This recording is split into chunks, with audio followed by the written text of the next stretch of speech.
Before the Avengers turned spies into pop culture icons, British television had its own team of shadowy heroes. They weren't in it for the glory, and they weren't supposed to exist at all. They were Ghost Squad.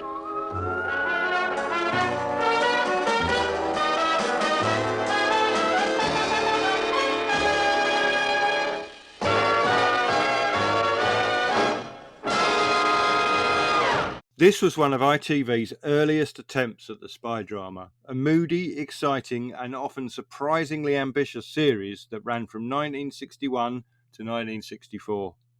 Today it's half forgotten, with many episodes lost, but those who have seen it know its charm. Produced by ITC, Ghost Squad told the story of a secret branch of Interpol, nicknamed the Ghost Squad because their operations were strictly off the record. If something dangerous, delicate, or politically explosive needed to be handled, Ghost Squad was called in. The idea was simple but gripping. An international mobile team of agents tackling threats across Europe and beyond. In 1961, that would have felt fresh, exciting, and perhaps even daring for British television.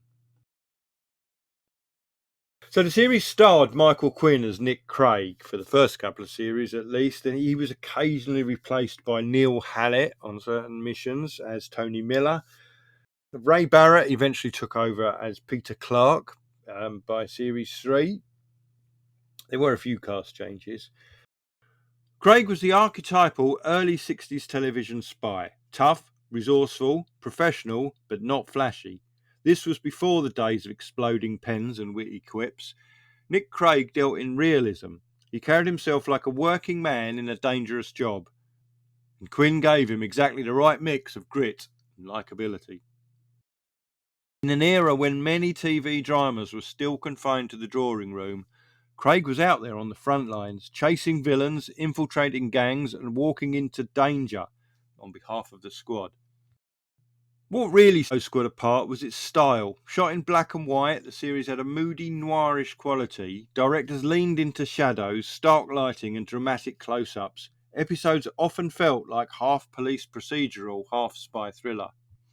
And while the budget wasn't huge, the ambition was. Viewers could be whisked from a bar in Cairo to the boulevards of Paris, from smoky European hotels to sinister back alleys, all conjured up in British studios with a few props and some stock footage. It didn't matter. To families gathered around the telly, it felt international.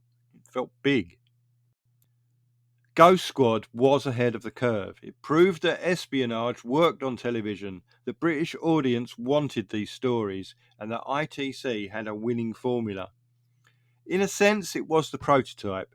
Within just a few years, the genre would explode into colourful, swinging 60s excess, but Ghost Squad stayed earnest, grounded, and serious, the last echo of a post-war world colliding with the modern age. There's Nick Craig, trench coat, collar turned up, heading into the night on another mission. There's the stark Interpol office, where orders were given in clipped tones. And there's that mood of danger and duty, a sense that these agents lived in the shadows so the rest of us could sleep safely. It might not be as well remembered as the Avengers or Danger Man, but Ghost Squad deserves its place in the story of British TV. It was bold, atmospheric, and very, very watchable. So here's to Ghost Squad, the secret agents of ITV who paved the way for all the spies who followed. Maybe they're forgotten by history, but in the hearts of classic TV fans, they'll always be out there, somewhere in the shadows. And that's it for this episode. Thank you very much for watching. That is very much appreciated, as would be a like and a subscribe, but do that if you feel like it. It's not going to make or break this channel. We're quite small fry. If you want to watch Ghost Squad, I did manage to find the DVD box set of All That Remains reasonably cheaply. Maybe I think 30 quid maybe, which I did have to bid on that in an auction. It wasn't a case of just buying it.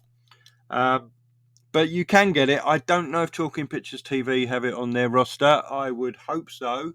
But that's worth looking, and there may be a few bits on YouTube, I'm not sure. But I recommend this. I enjoy it. and I hope you do too if you find a way to watch it. But thanks very much again, and I'll see you next time. Bye bye.